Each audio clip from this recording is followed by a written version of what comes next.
Hello everyone, and welcome back to episode 13 of Katawa Shoujo Let's Play.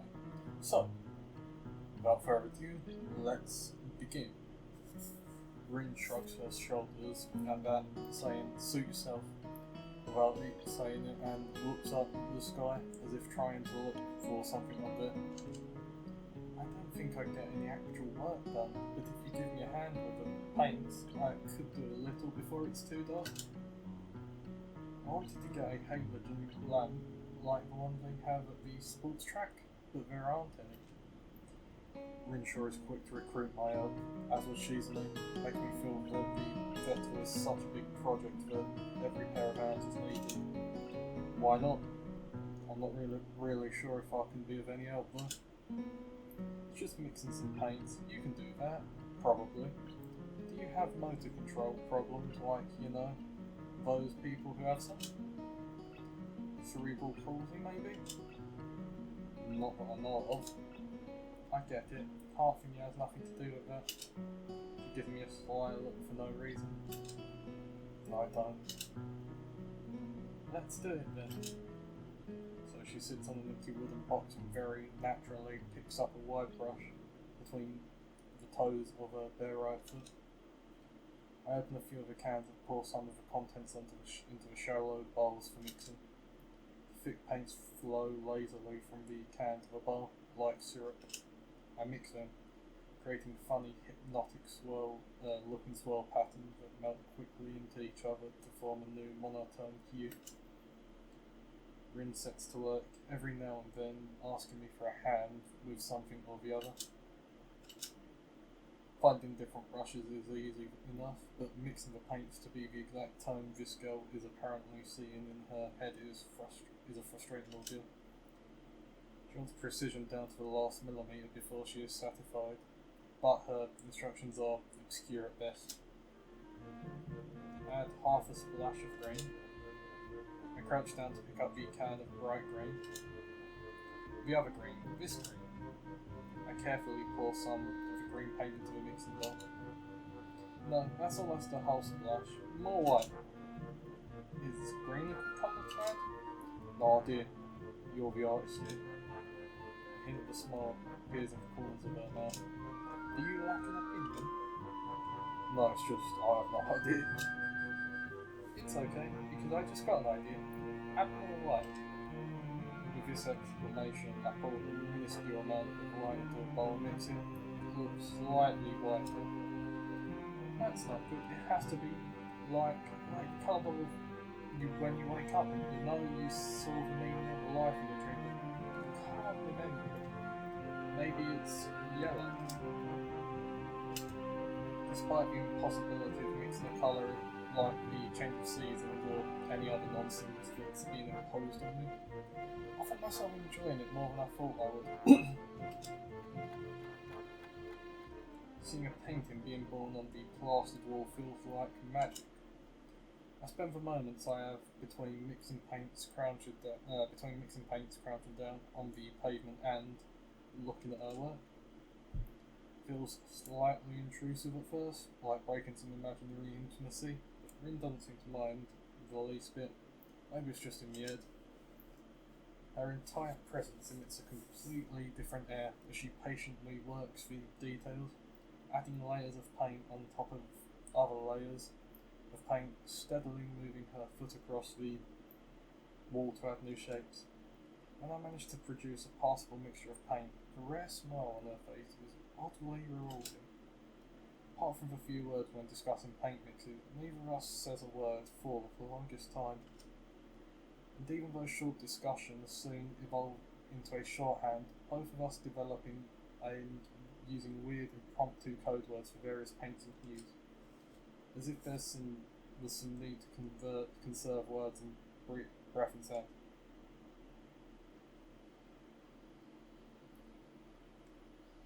We stay there late into the evening until it becomes too dark to paint properly.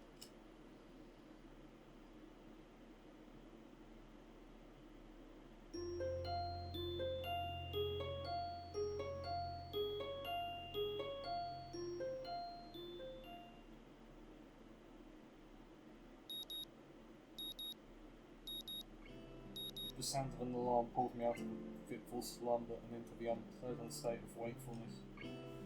I linger under the blanket for a few more minutes, gathering the energy to rise up while making excuses as for why I already am. Honestly, I wouldn't mind staying here for all day. School is surprisingly exhausting after a long pull, and the culture shock is still not faded, I think. Still, despite getting the impression that skipping class is easy here, I don't think they are going to let me get away with it that easily. And the nurse is bound to keep breathing down my neck with all the talk of exercising as well. So, eventually, I do rise up, swallow the morning medications, and put on my old socket clothing. Thanks to my condition, I was exempted from taking part in gym classes at Yamaku, so I didn't get issued with a gym outfit. I'd ordered some to cover such contingency, but wearing my old sock clothes is kind of nostalgic. Can't use them for that anymore, so maybe they can get a new life this way. A bit like me, after all. I'm going to start taking care of myself. I can't afford to slack around. I'll start from the basics. Basic which include keeping the rest of my body in shape along with what little I can do to strengthen my heart. Maybe then I can go back to something approaching a normal life, or at least something where I'm less likely to fall over dead at any minute. I'm surprised to discover that I'm not the only one present at the track. Not just that, but it's a face-off scene before. The prosthetic legged girl who bowled me over in the hallway yesterday is running on the track literally like a half-mechanical gazelle. Did she hit a strike when she knocked you over? That was bad. What was her name again? It was a short one, I can't remember it. She seemed to be running laps around a somewhat easy lope. Her prosthetic legs clacking rhythmically on the hard track surface. I wonder what reason she has for running this early in the morning. Maybe it's something akin to mine, and the nurses are pressing the poor girl to jog just like he is pressing me. No, he's not. Get fit. I certainly wouldn't be here if it weren't for my health, and he's prompting me to do so. And even with things being like they are, it's only because I wanted to get it out of the way early. The fact that I would be less likely to encounter someone who would witness my pitiful attempt to get in shape was merely a happy accident. I'd leave, but it seems that my former assailant has noticed me on her last lap. She waves at me cheerfully and jogs over. Good morning, my name is Isa, right? She grins, seemingly pleased that she remembered my name. You may not remember me. Emmy, I knocked you over in the hole yesterday. Miss Igarizaki? She imitates Nisha, imitating Shizune, failing to get the same kind of subdued look into a high-pitched voice. How could I forget such a blunt introduction? Emmy has the decency to look vaguely apologetic for a moment before giggling. Yeah, sorry about that. Again. Well, so long as we don't make habit, I suppose it'll be fine. Great. I'm not sure she realised I was joking. So the spy consultant the nurse was talking about, is that actually That's right. Oh. I was expecting someone from the nursing staff, to be honest. What? Are you saying I don't look like I could be a spy? No, this is more like a relief. I'm afraid you'd have someone watch my every move. And yet, unless you're here to do exactly that. No, I'm here for my own reason. The nurse just asked me if I'd seen a messy-haired transfer student who looked like he's kind of lost around the track. So why are you down here? And he strikes a dramatic pose. Training? For what? Track. I see, you're on the track team. I see, you're on the track team then. Emmy nodded enthusiastically. Yeah, I'm one of the better runners too. I'm modest about it too. Hey, you should join up. It's good exercise, you know? I think that much activity is probably No, I'm not too sure I really like running all that much. That's all about benching. Plus, I'm just not into organised sports, you know. It's true, I've never really gotten that much into soccer. I mean, I'd run around with friends and all, but that was really the only reason I ever played. Wasn't for the glory to be found on the field, that's for sure. You seem to understand what I mean. I see. Not down to the whole organisation thing. But now that you're here, I guess we're going to run together, huh? What? Sure. I guess. That seems pleased. You run warm up. Real men don't warm up. Nah, what's a warm up? Just go in. Oh no, you should always warm up. Bad, he said. She scolded me enthusiastically, but then smiled and leaned closer. I hate warming up too. She laughed suddenly. Heck, I don't even have to stretch my legs.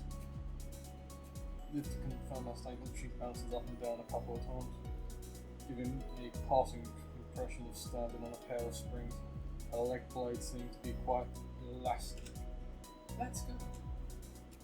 So we both take off around the track and I immediately see that she wasn't learned about being good at running. Amy moves fluidly, throwing herself into the run with a sort of wild abandon. I find myself concentrating more on running properly. Hand spread run. Something about hitting on the balls of your feet rather than the heels. I try to match my stride to Emmy's, but it's pretty difficult. Apparently I'm not very good at it. Maybe Emmy could help me with that sometime. I'm really not feeling up to it for more than a couple of laps today, and slow down to a walk pretty quickly. Emmy keeps running and doesn't seem to notice I've stopped until she passes me a second time. She quickly skids to a halt, breathing steadily in contrast to my own somewhat gasping demeanour. Finished already? I hang my head ruefully. Yeah. Not in very good shape right now. Emmy nods and then grins at me. She seems to do a lot of smiling. Well, the important thing is you started, right? Next time, you just have to try to hold out longer, and then longer, and longer. You'll eventually be great. I'll keep that in mind. Right now, I think I'm going to get ready for class. Shouldn't you? Emmy shrugs unconcernedly. No, I got plenty of time. I notice that she's not wearing a watch. Are you sure? Another careless shrug. Not really, but I've got to finish my routine. See you later, he said. Yeah, see you. Not sure whether this morning's experiment was a success or failure, but I have to admit I do feel slightly good about getting out there this morning. And like Emmy said, I just need to keep out in order to be better, right? Practice makes perfect, or something akin to that. It's nice to feel like I've taken some semblance of control over my own health. I have to try to keep this up. I head back to the dorms to wash and change into my uniform, trying to resist the urge to take a really long hot shower. Tired from all the running, so I just want to unwind, but I don't want to break my slowly building routine of getting to school before the morning rush. After taking a long shower, I dry myself and get out of the store to put my clothes on. Out of nowhere, a shadow appears in the mist, radiating a malicious intent, burst into the fog. Now, I think this is a good place to end it for today. Once again, thank you for watching, and goodbye.